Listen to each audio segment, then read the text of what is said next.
So, we can proceed po with Congresswoman Luistro. You may proceed. Thank you, Mr. Chair. My questions are addressed to Mr. Diskaya.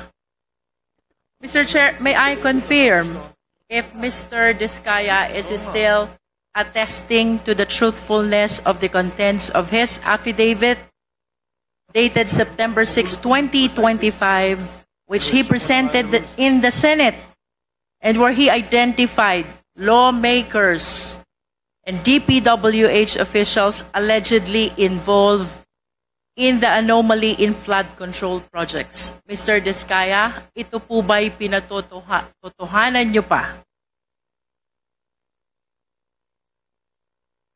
Yes po, Your Honor. Yung nakasulat po dito lahat. Your narration of facts in your affidavit involves billions of pesos. Mr. Diskaya, significantly under the law, if it is 50 million and below, the case is violation of Anti-Graft and Corrupt Practices Act. But if the case is more than 50 million, it constitutes violation of anti-plunder law. I want you to realize violation of anti-plunder law is punishable by life imprisonment and it is a no-bail offense. Which means if information will be filed by the Sandigan against you and your other co-accused during the entire period of hearing, kayo pong mag-asawa and the rest of the co-accused ay makukulong at mapapahiwalay sa inyong mga anak. Do you realize that? Your Honor, lahat po ng project po namin ay nakuha po namin sa public bidding. Mr. Chair, can we please direct the resource person to be responsive to the question? Please be responsive, Mr. Diskaya. Your Honor, lahat po ng project namin ay nakuha po namin sa public bidding. Mr. Chair, for the guidance of the resource person, I will repeat the question. Earlier, ang sabi po ni Mr. Diskaya, to this time ay pinatototohanan pa rin niya ang nilalaman ng kanyang sinumpaang salaysay. And I wish to remind him that that sinumpaang salaysay constitute an offense we call violation of anti-plunder law. Plunder, to distinguish the same from Anti-Graft and Corrupt Practices Act, Mr. Diskaya, is punishable by capital punishment, is a capital offense, punishable by life imprisonment, and is a no-bail offense. Which means, kung ang kaso po'y maisasampalaban sa inyong mag-asawa, kasama ang inyong mga co-accused, the entire period of hearing, kayo po'y nakakulong at mapapahiwalay po sa inyong mga anak.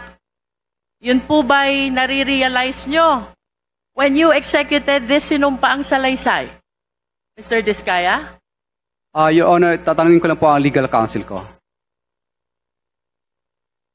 Mr. Chair, I don't understand that it seems that the resource person executed an affidavit without realizing the implications of the contents. Please respond, Mr. Diskaya.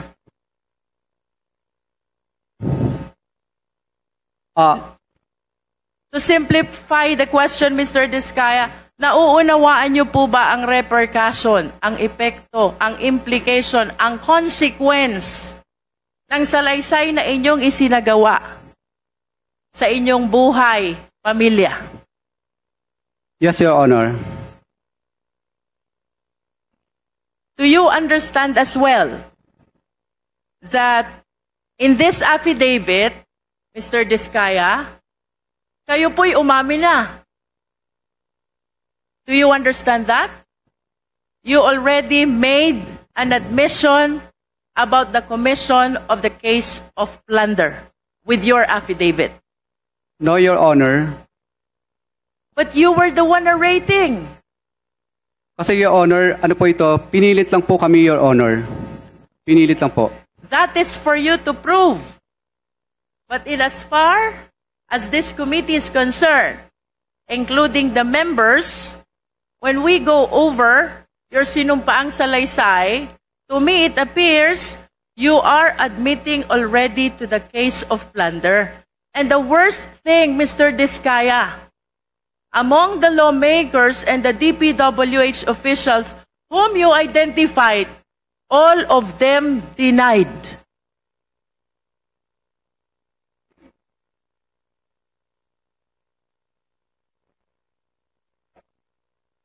Do you understand the implication of this? I asked the lawyer. Attorney. Yes, please.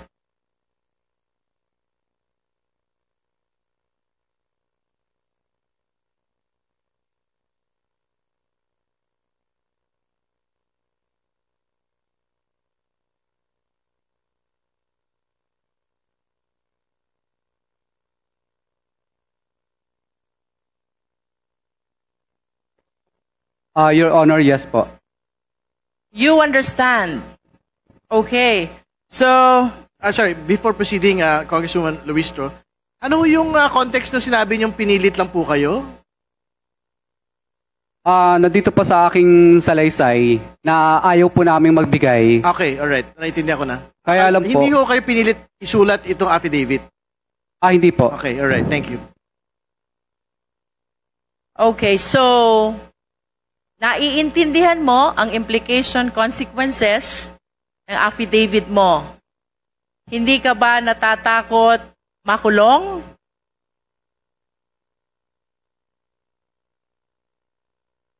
Natatakot, Your Honor. Hindi ka ba natatakot makulong ang asawa mo? Natatakot, Your Honor.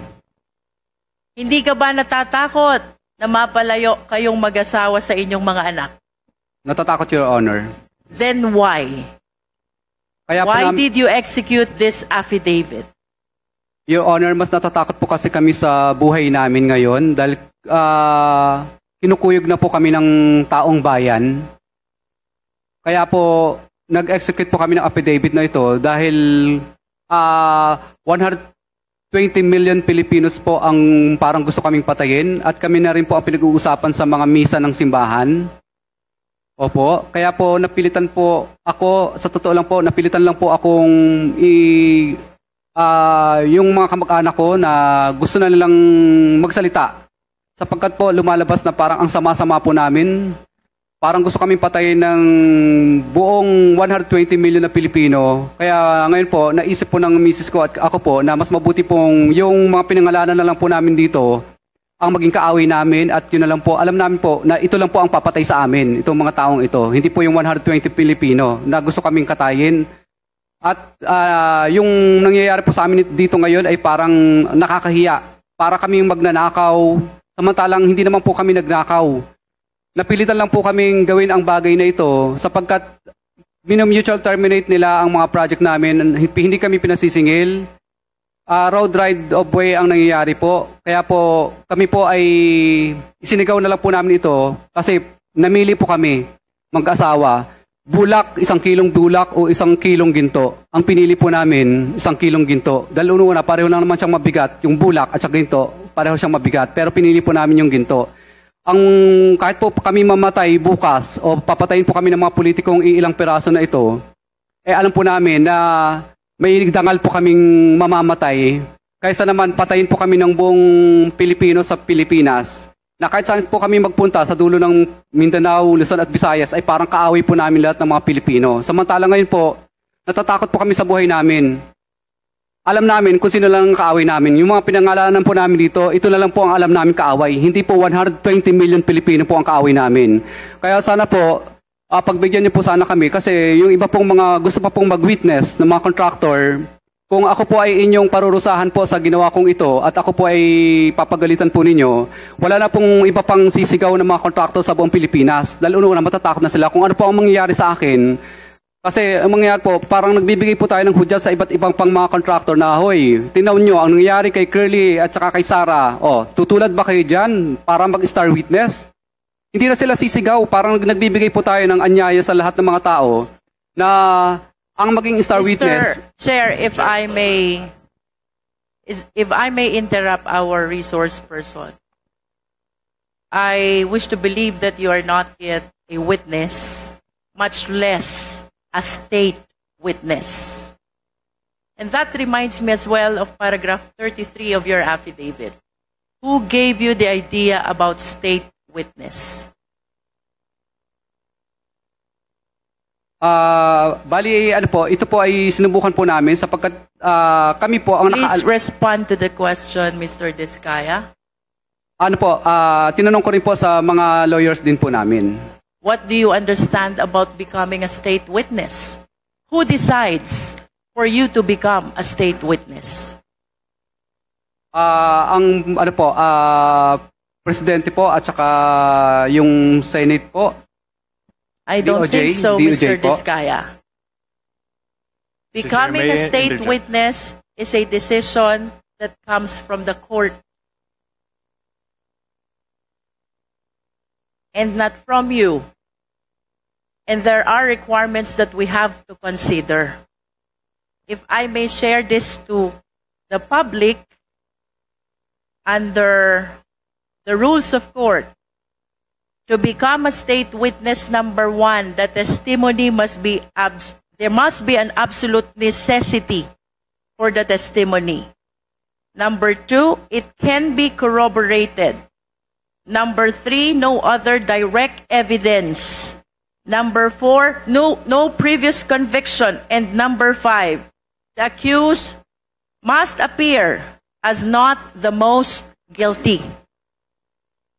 Do you think with these requirements, the court will approve your application to become a state witness? Yes po, Your Honor. Do you appear as not most guilty? Yes po, Your Honor. But you have to realize nonetheless, Mr. Diskaya, it is not you who decide. It is the court who decides whether you will be admitted or not as a state witness.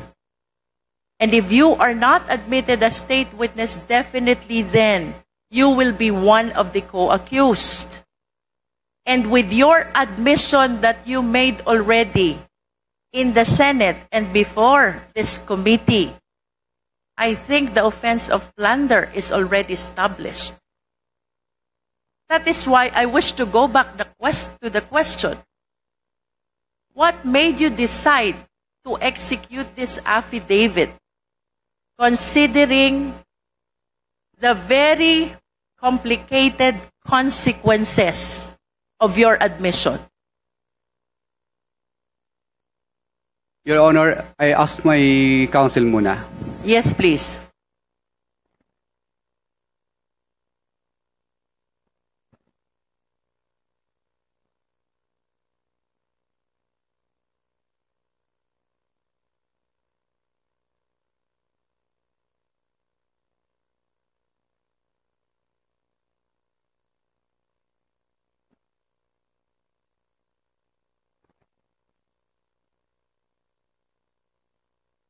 Your Honor, nasabi ko na po yung mensahe ng sinabi ko po kanina. So it's because mas pinipili mo na makulong kesa sa magalit at mapatay ka ng mga taong nagagalit sa'yo. Do you confirm that, Mr. Diskaya? Yes po, Your Honor. Okay. I wish to invite your attention to paragraph 9 of your affidavit. Mr. Diskaya, sabi mo dito, nagkaroon ng kaunting tagumpay. Kaunting tagumpay ang St. Gerard Construction, kaya minabuti naming mag-asawa na mag-expand at bumuo ng iba pang kumpanya. Can you please enlighten us, what is Kaunting Tagumpay to you?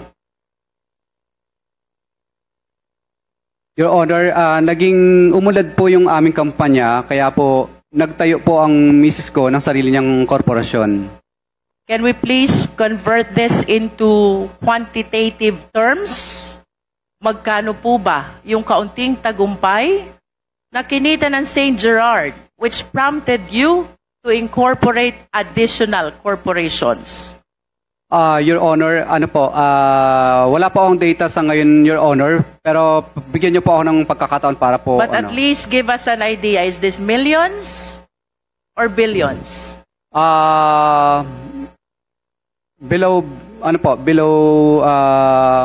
Lagpas 100 millions naman po.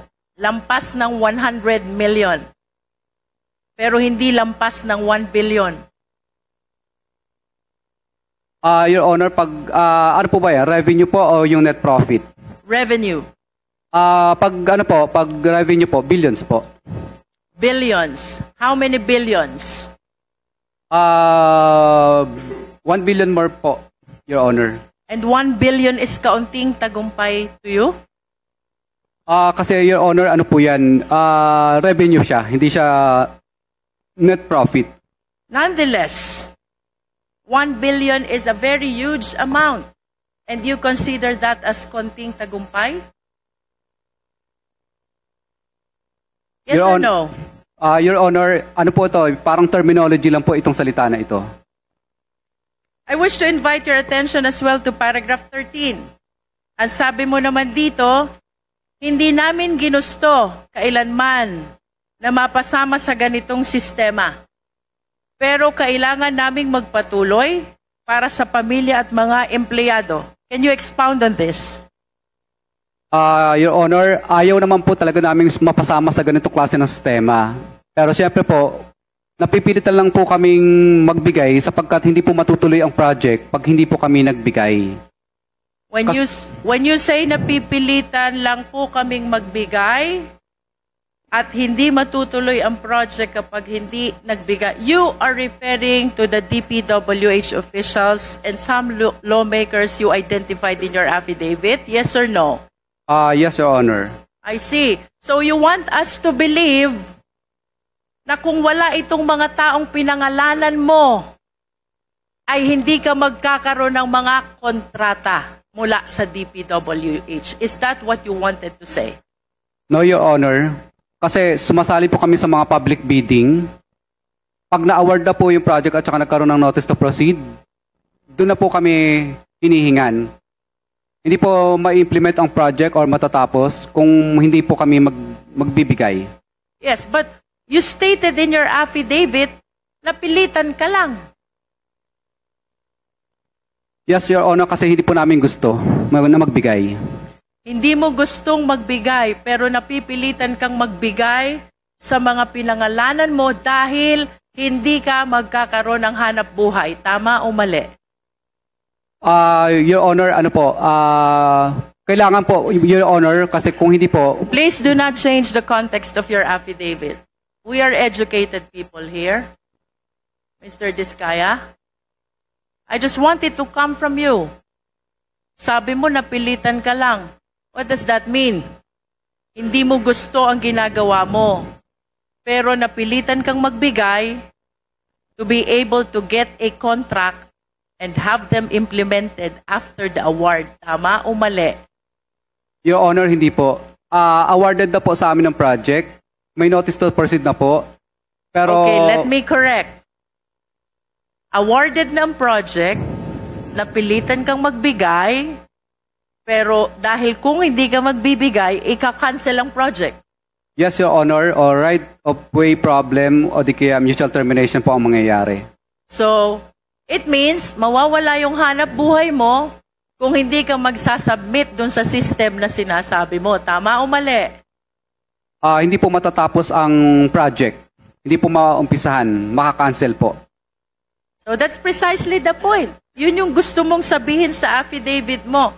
Napilitan ka lang mag-submit dun sa kanila mga taong pinangalanan mo dahil hindi ka makakaumpisa o makakatapos ng project.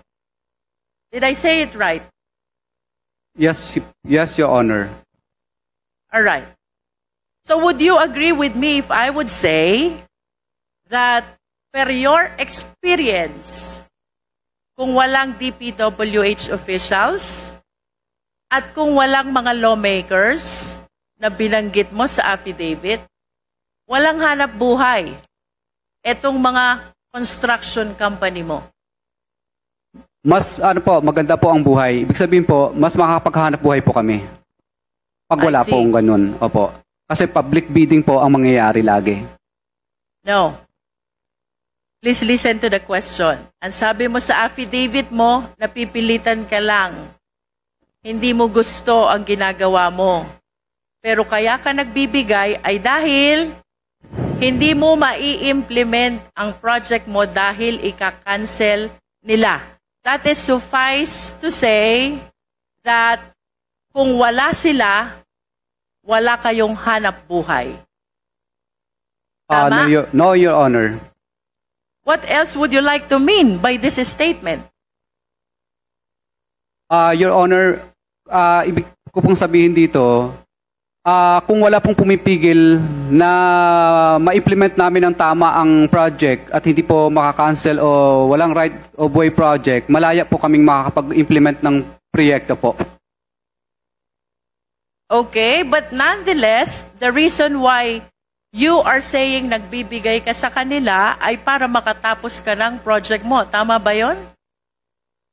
Dahil hindi po kami makakasingil at ipapamutual terminate po ang project Precisely. kapag hindi po kami sumunod sa kagustuhan nila. Pag hindi ka nakasingil, walang hanap buhay ang kumpanya nyo. Tama ba yon? Tama po. Okay. So, ibig sabihin, in as far as the period of time referred to in your affidavit is concerned, ang hanap buhay mo, ayon sa'yo, ay dahil pinapayagan ka, pinapatapos ka, at naiipa-implement sa'yo ang mga project mo sa pamamagitan ng mga taong pinangalanan mo. Correct? Your Honor, paulit nga po ulit ang tanong mo.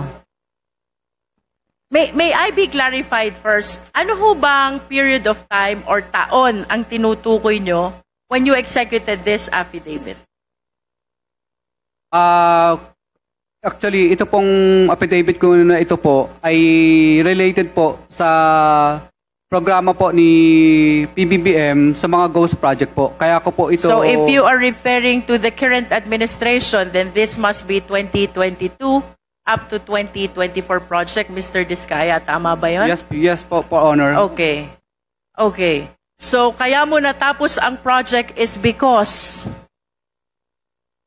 nakipagkasundo ka sa mga taong pinangalanan mo sa affidavit mo? Hindi po ako nakipagkasundo, Your Honor. Napilitan lang po kami, Your Honor. Hindi po kami nakipagkasundo kasi ayaw po naming magbayad. Sa totoo lang, masarap po ang buhay namin. Mas malaki sana ang kikitain pa namin kung hindi po kami magbabayad. Ayaw po namin. Napilitan ka na makipagkasundo. Would that work for you? Yes.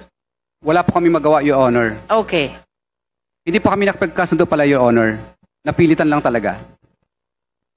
Nevertheless, you were able to collect the payment for the contracts because you wish to believe dahil nag-submit ka dun sa mga requirement nila. Yes po, Your Honor. Okay. Tama bang sabihin na sa affidavit mo, you would like to implicate the lawmakers and the DPWH officials kung bakit nakakapag-implement ka ng project at nakakasingil ka? They are part of your business. Hindi po siya part ng aming business. Operation at least. Hindi rin po, Your Honor. So how do you consider that? Your Honor, talagang talagang pag nanalo na po kami sa bidding, public bidding po kasi yan, doon na po sila dumarating. Okay. So, what is clear, Mr. Diskaya? Hindi ka makakasingil kung wala sila. Do you agree to that? Yes po, Your Honor. Of course, because that is the content of your affidavit. Tama ba? Yes po, Your Honor. Kung wala sila, hindi ka makakasingil. Tama din ba yon? Yes po, Your Honor. Binaligtad lang natin yon, ha? Ibig sabihin, para makasingil ka, dapat nandiyan sila. Tama? Tama, Your Honor. Okay. Now, I wish to show you a graph of the revenue which you earned during your past operations. Secretariat, please.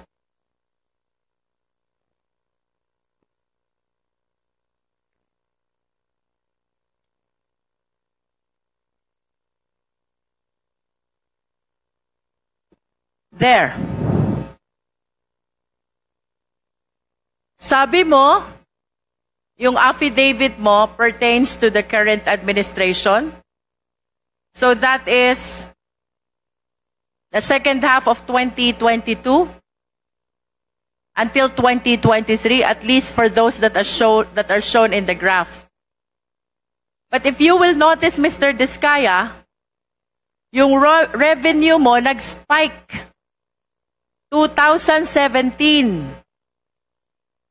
2018, 2019, 2020, 2021, and even the first half of 2022.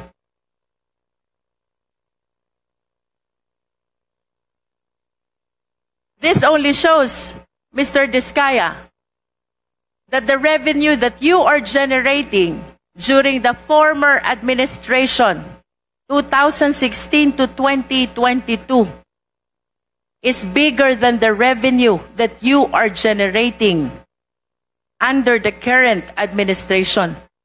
How can you explain this?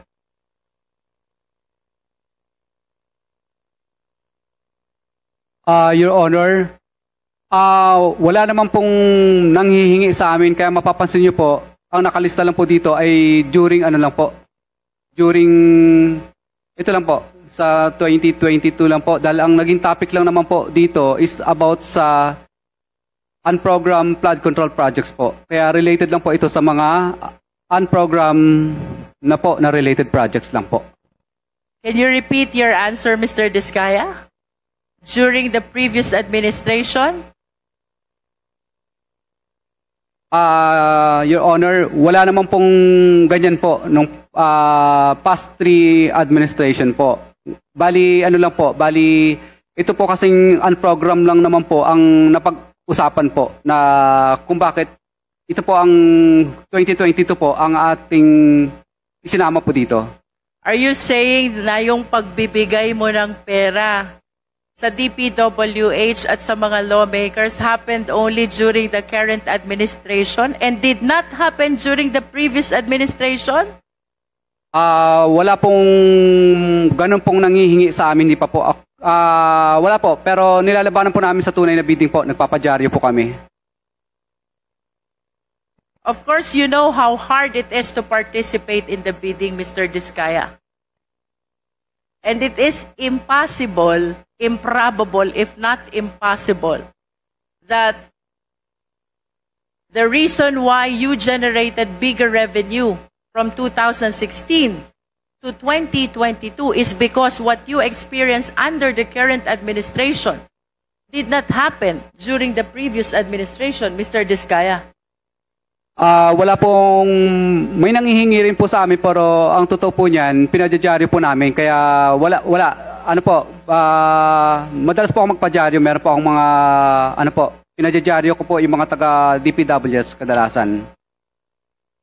Can we show the next slide, please?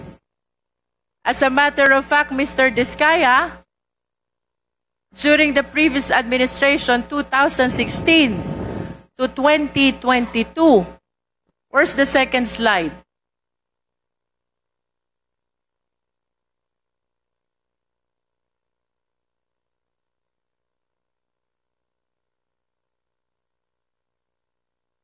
There.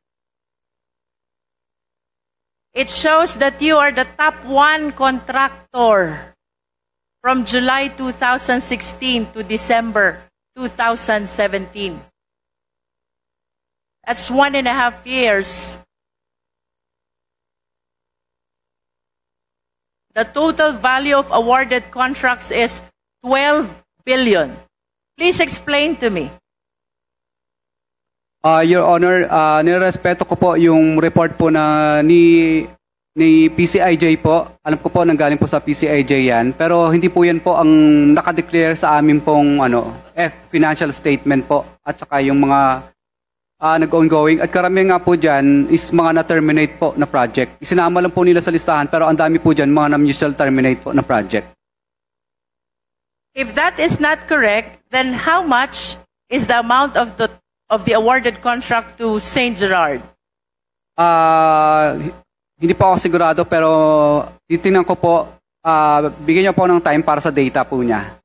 At least can you give us an estimate? Is that 10B or 8B? Parang naglalaro lang po yun sa wala pang 3 billion po kasi ang dami pong na-mutual terminate na mga project. Mutually terminated contract. What do you mean by mutually terminated contract? Marami pong minsan yung iba po may mga right of way problem kadalasan. Mr. Diskaya, how can you explain to me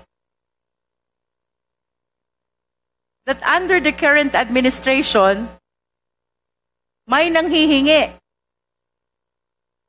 Otherwise, hindi ka patutuloyin sa kontrata. But under the previous administration, walang nanghihingi. Your Honor, meron din naman pong nangihingi, pero takot din po sila. Takot sila pag napapadyaryo po sila. Katunayan po, yung mga taga-DPWs na yun, pag dumarating na po ang St. Gerard Construction, ang tawag nila sa amin, pasaway. Sinasabihan ko sila, pasaway ba ang sumunod sa RA 9184? Ano ba ang ibig sabihin sa inyo ng pasaway? Yung sumunod sa batas o yung hindi sumunod sa batas? Kaya pinadyaryo po namin sila. Bakit hindi ka ba nagpapadyaryo under the current administration? Nagpadyaryo din po ako nung kay Secretary Bonoan.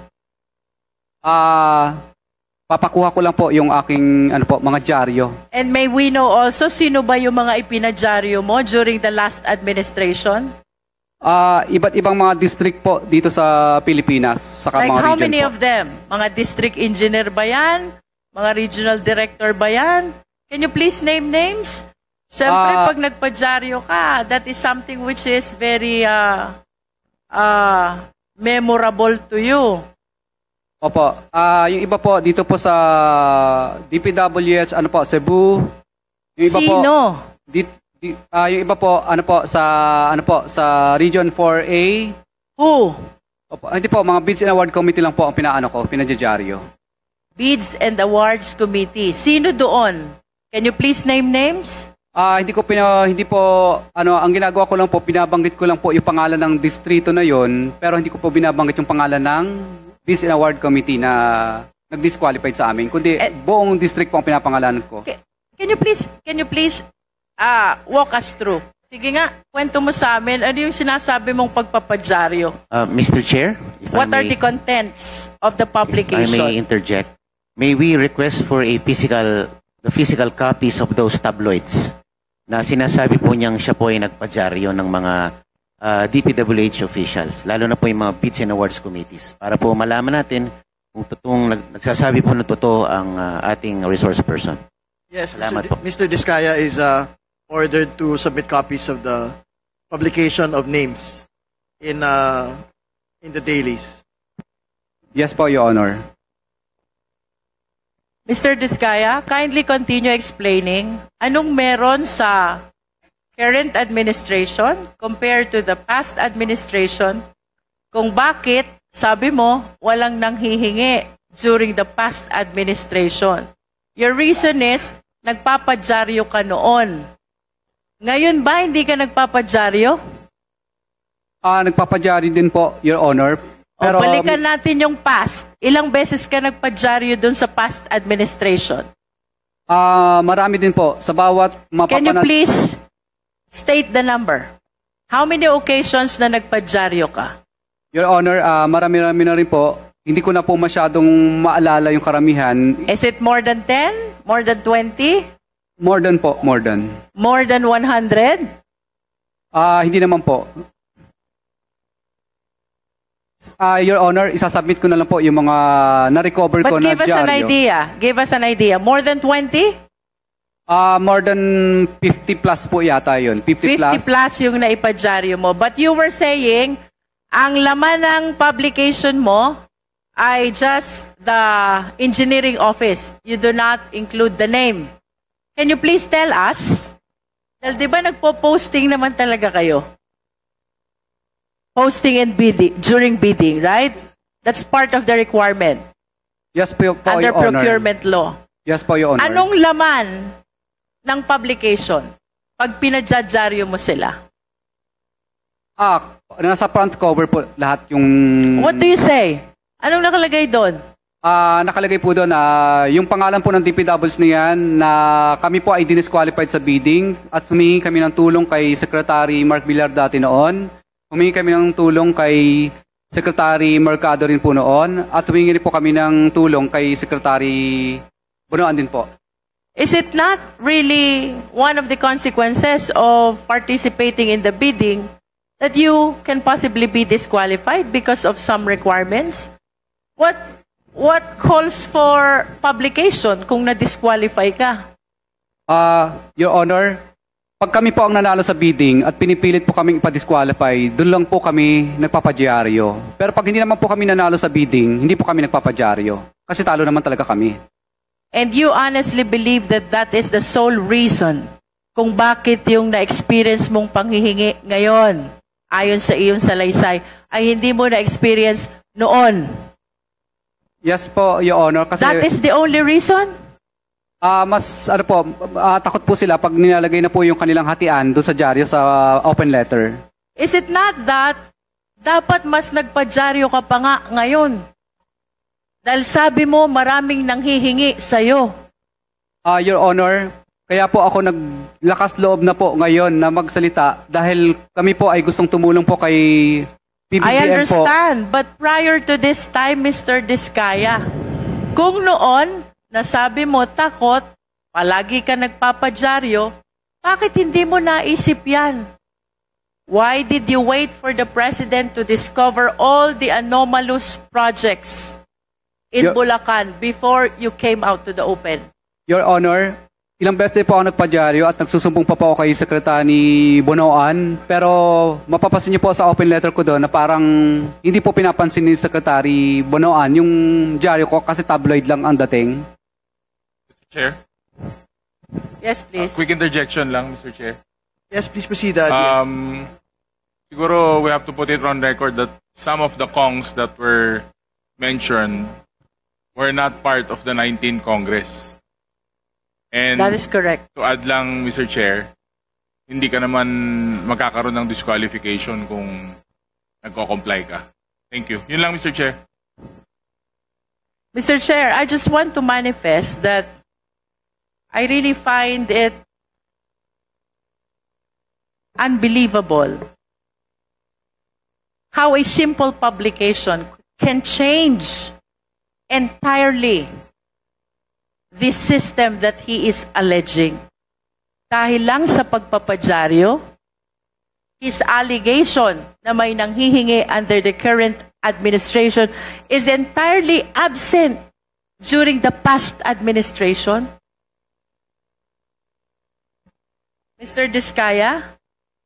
Your Honor, ang totoo po talaga dyan kung bakit po takot na lahat ng mga contractor, hindi lang po kami. Kung kami nga pong mga malalaking contractor ay takot po, mas lalo na po yung mga maliit. Kasi po, Your Honor, nagkaroon po ang DPWs ang department order na kapag na-disqualified ka po ng 3 ulit, ay mabablacklist ka na po. So takot na takot po yung mga contractor na disqualified ng 3 times. Kasi ang department order po nila, 3 disqualification, i-recommend ka nila para ma-blacklist po. So takot po ang mga contractor na ma-blacklist ng 3 ulit kasi sigurado pong ma-disqualified ng 3 ulit kasi sigurado mabablacklist po sila. Kaya ang ginagawa na lang po ng lahat ng contractor minsan, makisama na lang kasi mabablacklist po. Kasi yung mga taga-Biz and Award Committee po, gagawang kanila ng paraan para kahit tuldok lang, tuldok.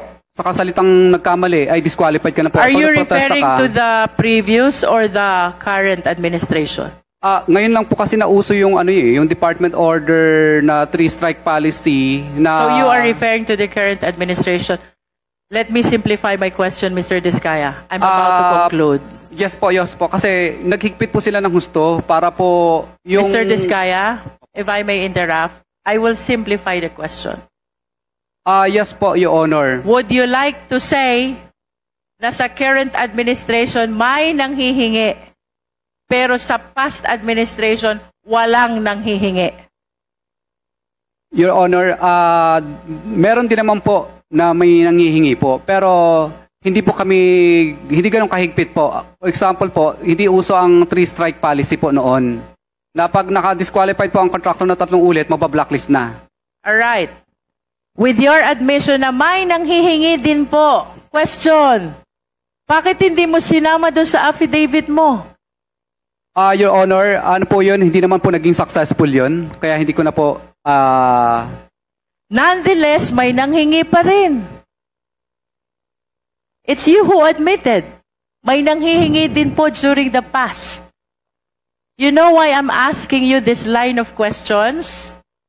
Because there is a principle in the law of evidence, falsus in uno, falsus in omnibus. False in one testimony is false in all testimonies. Bakit parang nagkaroon ka ng selective amnesia, Mr. Diskaya?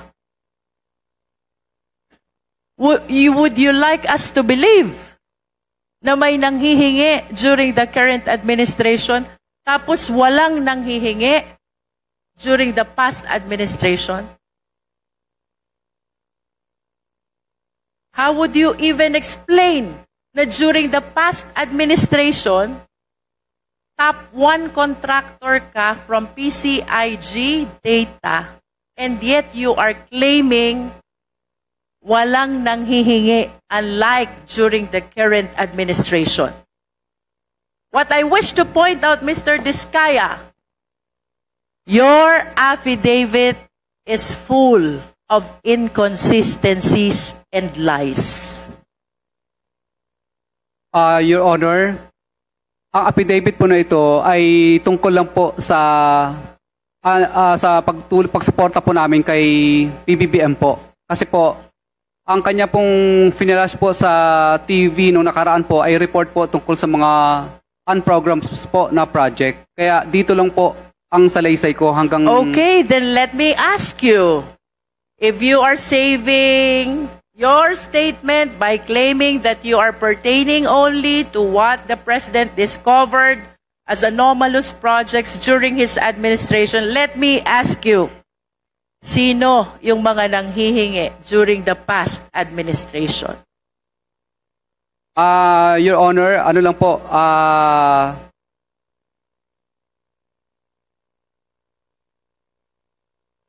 Your Honor, nung mga panahon po kasi na yun, kadalasan po, iba po, mga retired na po, mga wala na po dito sa Yes. DPWs. Kadalasan But po, can mga you taga-DPWs lang po. Can you please identify the names with the same courage that you have when you name these lawmakers and DPWH officials in your affidavit? Your Honor, for example po, si D.E. Art Pascual po dati. Kaya lang patay na po Who siya. is D.R. Pascual? Opo, D.E. Art Pascual. Siya po ang bago po siya namatay noon, ay pinablacklist niya po kami dahil nag-negative slippage. So siya po ang talagang tunay na nanghihingi sa amin. Huwag ka So hindi po magbanggit kami... ng pangalan ng patay na. Bakit pangalan ng patay yung binabanggit mo? Hindi makakasagot sa'yo. Oho. Yung iba po kasi sa... Ganito na lang ho, kaigsi yung pasensya ng komite na ito. Bago ho tayo umabot sa punto na walang uwian. So, seryosohin po natin yung pagsagot. Hindi ho namin tatanggapin yung mga ganyan po. Nagtatanong ng pangalan ng patay. Hindi nyo na rinespeto yung tao. Your Honor, okay lang po ba yung data po, Kasi wala pa sa akin yung iba pang mga Bigay ka data. ng bakit papel ang hinahanap? Yung Oo. laman ng utak mo hinahanap. Sino yung humingi ng pera? Mula sa nagdaang gobyerno. Opo. Hindi mo kailangan ng papel para doon. Opo. Dati po sa bandang Region 4A po noon, mga regional director naman O po kaya, noon. magbigay ka ng pangalan. Po. Bali, nakalimutan ko na yung pangalan. Magbigay ka Mas tagal ng na po. pangalan.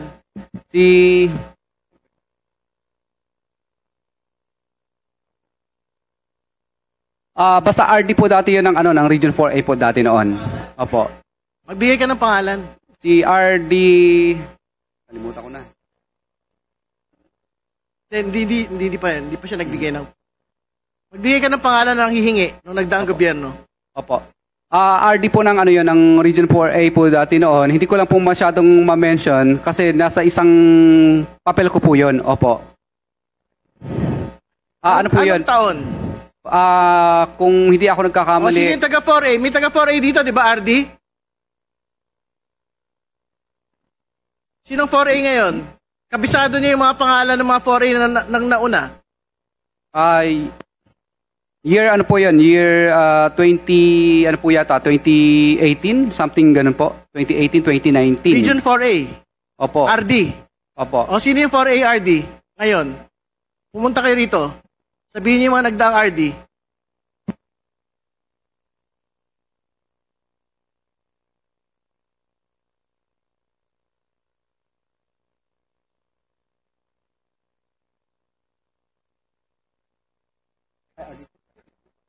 Huwag ka na kayo magkamayan. Director Samson Hebra po dati nung araw. Buhay pa ba yun? Buhay pa ba yun? Yung mga taga DPWH, buhay pa po ba yun? Sige, pakuulit yung pangalan. Director Samson Hebra po. Humihingi ng pera sa inyo. May inuutusan lang po siya na kailangan ay magbigay po at may pinakukuha. Pero hindi po kami pumayag. Magkano yung hinihingi? Bali, parang nasa po yata yun, parang 10%. Para kanino? Para daw sa, basta may ayaw po niya, basta taas lang. Yan lang po Ano na sinasabi. naman yung taas? Ano na naman? Baka yung taas, magtututuro ka na naman kung sino-sino. Wala po. Sino yung taas? Wala pong binanggit sa akin ng mga politiko, basta taas lang. Congressman Luisino, please proceed. Mr. Chair, I wish to wrap up, no? If we can bring back the slide. There is an admission also already from the resource person that even during the past administration ay may nanghihingi. However, it appears na he refused to disclose the names, unlike the way he did in his affidavit when he identified the alleged lawmakers and the DPWH officials. With that amount of awarded contract to Mr. Diskaya, that is 12 billion. Pangaban, he is questioning the amount, no? I do not understand why a simple publication would make a difference between the previous and the current administration. If he is claiming na yung mga pinangalanan niya na mambabatas at DPWH officials ay nanghihingi, what makes the situation during the past administration different? Bakit ayaw niyang pangalanan? When in fact, during the past administration, he is the top one contractor. I wish to ask, Mr. Chair, nagkaroon ba ng selective amnesia si Mr. Diskaya? Tanda niya yung mga nanghingi sa kanya during the current administration. Pero it seems he totally forgot already about the people who might have asked for the same requirement as well during the past administration when he ranked number 1 with regards to the biggest awarded contract among the contractors in the entire country, Mr. Chair. And I wish to remind our resource person, Hindi pwedeng ang pagsasabi ng katotohanan ay selective lamang. When you take your oath to tell the truth and nothing but the truth, you have to disclose everything. Hindi pwedeng ang i-disclose mo lang 23 up to 24. And then 2016 to 2022, nakalimutan mo na. How can that be possible, Mr. Diskaya? And of course, let us remind our resource person again. Falsus in uno, falsus in omnibus. I am questioning the veracity of your affidavit. It is full of inconsistencies. It is full of false testimony. And with your refusal to disclose what happened during the past administration, it casts doubt, strong doubt, on the truthfulness of the contents of your affidavit. Mr. Chair, I conclude.